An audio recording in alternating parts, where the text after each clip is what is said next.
जय सनातन धर्म की प्रिय सनातनियों, आप सभी का स्वागत है हमारे इस कार्यक्रम में।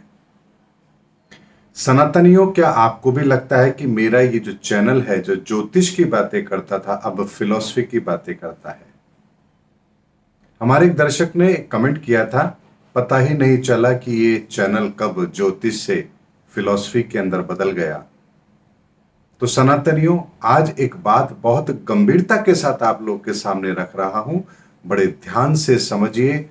आज आपको वो उत्तर मिलेगा जो आप और कहीं ढूंढ नहीं सकते। सनातनियों, यदि आप ज्योतिष को केवल इतना सा समझते हैं कि आपकी कुंडली है, उसमें 9 ग्रह बैठे हैं, 12 राशियां हैं, महादशा, अंतरदशा, प्रति अंतर, शनि की 6.5, कालसर्प दोष, तो ये सब कुछ होरा शास्त्र के द्वारा आपके जीवन में घटने वाली घटनाओं को बताने का साधन है, ऐसा आप लोग मानते हैं। लेकिन इस ज्योतिष के अंदर भी सिद्धांत भी है और संहिता भी है। संहिता शास्त्र के बारे में आप लोगों ने सुना है, वराहमीर के बारे में सुना है, पराशर मुनि के बारे में सुना है, लाल किताब के बारे में सुना है, रावण संहिता के बारे में सुना है। आप में से कितने लोग हैं जिन्होंने सिद्धांत के बारे में सुना है कि यह सिद्धांत ज्योतिष का इन ऋषियों ने या इन मुनियों ने या इन ज्योतिषाचार्यों ने दिया है? अगर एक भी नाम आपको याद हो तो मुझे जरूर बताइए। दुनिया के हर एस्ट्रोलॉजर से पूछिए कि ज्योतिष के सिद्धांत किसने दिए, उसका नाम बताइए। अगर एक भी नाम बता दे तो मुझे बता देना। सनातनियों, ज्योतिष वहां से शुरू होती है जहां से इस संसार की उत्पत्ति होती है। ज्योतिष के बिना ना आपका भूत है, ना वर्तमान है, ना भविष्य है। इसीलिए ज्योतिष को आप कितना कैसे समझते हैं मुझे नहीं पता, लेकिन ध्यान रखिए, मैं जो भी बात अपने इस चैनल पर कहता हूं, बिना ज्योतिष के मैं एक शब्द भी नहीं कहता, क्योंकि ज्योतिष ज्योति की तीश है, अर्थात परमात्मा के स्वरूप का वो विस्तार है जो आपको इस ब्रह्मांड के सारे रहस्यों से कनेक्ट करता है। अब वर्तमान की बात करते हैं। जिस ज्योतिष को आप समझते हैं, जानते हैं, कहीं जाते हैं, कुंडली दिखाते हैं, क्या सुनने को मिलता है? तुम्हारा राहु खराब है, तुम्हारा सूर्य खराब है, बृहस्पति नीच का है तुम्हारा। यानी हम ग्रहों को बदनाम कर रहे हैं। तुम्हारा राहु खराब है, इसको ठीक करना पड़ेगा। हैसियत है हमारी, हम राहु को ठीक कर देंगे। राहु हमारे बस में है। हम एक छोटे से प्यादे, इस धरती के छोटे से जीव, इस ब्रह्मांड के इतने बड़े ग्रह, सूर्य को, मंगल को, बृहस्पति को, इनको ठीक कर देंगे। आपका बृहस्पति खराब है, ये कहकर के हम कितना बड़ा पाप करते हैं, इस बात का अंदाजा आप लोगों को नहीं है। जैसे कोई भी चीज आप देखते हैं, उसके पीछे एक अंकुश भी काम करता है। आपकी गाड़ी है, ब्रेक भी होंगे। आप हाथी को देखते हैं, अनियंत्रित हो रहा है, उस पर अंकुश करने के लिए, अंकुश लगाने के लिए महावत के पास एक औजार होता है जिससे वो उसको अंकुश में रखता है, नियंत्रण में रखता है। पक्षी है, उड़ना जानते हैं, लेकिन एक पिंजरा बना हुआ है, ये उसके लिए अंकुश है। गाय को बांधना है, खूंटा है। हर चीज के लिए अगर एक अंकुश है, तो क्या हम इंसानों के लिए कोई अंकुश नहीं होगा? क्या हम सर्वे सर्वा हैं, अनियंत्रित हैं, कोई हमें कंट्रोल नहीं करेगा? ये जो ज्योतिष के अंदर जिन ग्रहों के बारे में कहा गया है, ये हमारे जीवन का अंकुश है। हम पर अंकुश लगाते हैं। तो ज्योतिष की परछाई है सूर्य, और सूर्य की छाया है शनि। तो जब आप किसी को कहते हैं आपका सूर्य खराब है, तो आप सीधे सीधे सूर्य पर आरोप लगा रहे हैं। गलत सूर्य नहीं है, गलत आप हैं। आपने अपने जीवन के अंदर उस सूर्य की ऊर्जा का गलत प्रयोग किया है। और ऐसे में यदि आप कहते हैं कि आपका सूर्य खराब है, तो सोच लीजिए कि आप क्या कर रहे हैं। यहां गलत हम हैं। हमने सूर्य के द्वारा निर्धारित जो सीमा है उसका उल्लंघन किया है, जिसकी वजह से अब वो सीमा हमारे लिए बंद कर दी गई है, वो रास्ता हमारे लिए बंद कर दिया गया है। तो हमारे जीवन में कौन से रास्ते बंद हैं और कौन से रास्ते खुले हैं, यही जानने का माध्यम ज्योतिष है। ज्योतिष के अंदर ग्रह आपको बताते हैं कि आपके कौन से कर्म आपके पिछले जन्म के हैं और वर्तमान में आपको करने के लिए कितनी सीमा आपके लिए निर्धारित की गई है। ये ज्योतिष का वो सनातन सिद्धांत है जिसके बारे में आज मुझे नहीं लगता कि कोई एस्ट्रोलॉजर जानता भी होगा कि किसी कुंडली के अंदर कौन सा ग्रह आपके पिछले जन्म का है और कौन सा ग्रह इस जन्म का है। बड़ी विचित्र सी बात लग रही होगी आपको। ये 12 राशियां ही क्यों हैं? कुंडली के 12 खाने ही क्यों हैं? एक राशि का मान 30 डिग्री क्यों है? ये ग्रह हमारे जीवन पर प्रभाव डालेंगे तो कैसे डालेंगे और इसके द्वारा इस धरती पर घटित क्या होगा? क्या हम सबको इस चीज का ज्ञान है?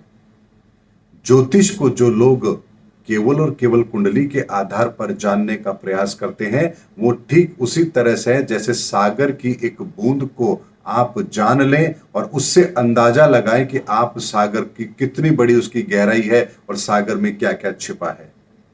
तो क्या आपके सागर की एक बूंद में सागर के भीतर की जितनी भी जीव जंतु प्रकृति और जो भी संपत्ति है, क्या आपके एक सागर की बूंद के अंदर वो आ सकती है? आप उसका अंदाजा लगा सकते हो? इसीलिए आप देखिए कि हमारे हर धार्मिक शास्त्र ग्रंथ के अंदर कहीं ना कहीं किसी न किसी तरीके से ज्योतिष के किसी ग्रह के संबंध में कुछ ना कुछ जरूर कहा गया है। युग सहस्त्र योजन पर भानु लील्यो ताहि मधुर फल जानू। भानु यानी सूर्य की बात होती है। रोहिणी नक्षत्र के अंदर भगवान श्री कृष्ण का जन्म हो रहा है, नक्षत्रों की बात की गई है। इसीलिए जितनी भी बात मैं आप लोगों के सामने करता हूं, ज्योतिष के आधार पर करता हूं। लेकिन अब जब पूरी दुनिया बदलने वाली है, परिवर्तन का युग है, तो क्या ज्योतिष नहीं बदलेगी? आप लोगों के सामने वही सनातन ज्योतिष का स्वरूप अब आएगा जिसको आपके सामने होना चाहिए। ज्योतिष में भी जहां पाखंड है, अधर्म है, शोषण है, वो भी बंद होगा, ये बात भी निश्चित है। इसलिए पाखंडियों को अपना बोरिया बिस्तर बहुत जल्दी समेटना है। सनातन ज्योतिष धर्म युग में स्थापित होगी और ज्योतिष का वो मूल स्वरूप आप लोगों के जीवन में होगा जहां आपके जन्म से लेकर आपकी मृत्यु तक आपकी हर क्रिया के पीछे इस सिद्धांत कैसे काम करता है, यह आपको पता लगेगा। आपका स्वभाव ऐसा क्यों है? आपकी सोच में ऐसे विचार क्यों आते हैं? आपके इर्द गिर्द जितना भी माहौल है, ये सब आपके साथ ही ऐसा क्यों है? इन सब चीजों को समझने का साधन ज्योतिष है। और ज्योतिष से आध्यात्म, आध्यात्म से फिर आपको सनातन, सनातन से फिर आपको अपना जीवन, हर चीज एक दूसरे के साथ ऐसे कनेक्टेड है जैसे एक गिलास के अंदर आप एक गिलास को रखते चले जाइए, कई गिलास एक गिलास के अंदर समा जाएंगे। ये ठीक उसी तरह से है। इसीलिए आने वाले समय के अंदर ज्योतिष को भी आप एक नए स्वरूप में देखेंगे। और यहां हमें ग्रहों को दोष नहीं देना है, उन ग्रहों के साथ हमने क्या छेड़छाड़ की है, हमने कौन सा ऐसा कर्म किया है जिसकी वजह से उस ग्रह की वो ऊर्जा, उसका रास्ता हमारे लिए बंद हो गया है। हमें उस चीज को समझना है, अपने अंदर बदलाव करने हैं। ग्रहों के अंदर बदलाव की आवश्यकता नहीं है। ग्रह तो उतने ही हैं, वैसे ही हैं, अपने निरंतर उस क्रम में अपना काम कर रहे हैं। हजारों लाखों साल से सूर्य ने एक सेकंड की भी देरी नहीं की है अपने गुणन पथ के अंदर कि आपको सुबह का सूर्योदय एक सेकंड भी आपका लेट हो जाए। और ठहराते किसको हम गलत? ग्रहों को, कि ग्रह गलत हैं। ग्रह गलत नहीं है, हमारा अपना कर्म गलत है जिसकी वजह से हम ग्रहों को दोष देते हैं और उसके कारण से ही हम पाप के भागीदार भी बनते हैं। इसीलिए जो बात मैं अपने चैनल पर कहता हूं, ज्योतिष के आधार पर कहता हूं, ज्योतिष की गहराई को समझ करके कहता हूं। मैं एक भी बात अपने मन से ना कभी मैंने कही है और ना कभी भविष्य में कहूंगा। इसीलिए आने वाले समय के अंदर आप ज्योतिष के अंदर भी एक बहुत बड़ा परिवर्तन देखेंगे और वो सनातन ज्योतिष को आप देखेंगे जिसे अब श्राप मुक्त होना है। और जब कल आप मेरा अगला वीडियो देखेंगे इस चैनल पर, तब तक ज्योतिष को श्राप मुक्त का वो प्रयास भी पूर्ण हो चुका होगा। इस धरा पर अब वो सनातन ज्योतिष श्राप मुक्त अब उतारी जा चुकी होगी। यानी अब कल जब आप अपना वीडियो देखेंगे तब वो प्रक्रिया पूर्ण हो चुकी होगी।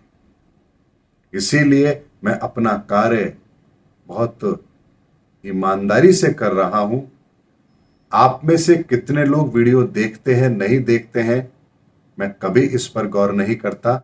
इसीलिए मुझे कोई फर्क नहीं पड़ता कि आप लोगों में से कितने लोग इस बात को समझ रहे हैं या सुन रहे हैं। अगर एक व्यक्ति भी इस बात को समझ करके अपने जीवन के अंदर उस सनातन को अगर स्वीकार कर रहा है, अपने जीवन में सनातन को धारण कर रहा है, तो मेरा वीडियो बनाना सार्थक है। ना मैंने पहले कभी कहा कि मेरे चैनल को लाइक करो, सब्सक्राइब करो, वीडियो को शेयर करो, ना आगे कहूंगा, क्योंकि मैं यहां पर आपको वो सत्य बताने के लिए आया हूं जिस सत्य को जानना आपका अधिकार है। इसीलिए हर एक बात के पीछे बहुत गंभीरता के साथ मैं बहुत सोच समझकर पूरे अध्ययन के बाद आप लोगों के सामने बात रखता हूं। और ये बात आप यूं ही लेते हैं या गंभीरता से लेते हैं, ये आपका विषय है। मिलेंगे अगले वीडियो के अंदर, तब तक के लिए जय हिंद, जय भारत, जय सनातन धर्म।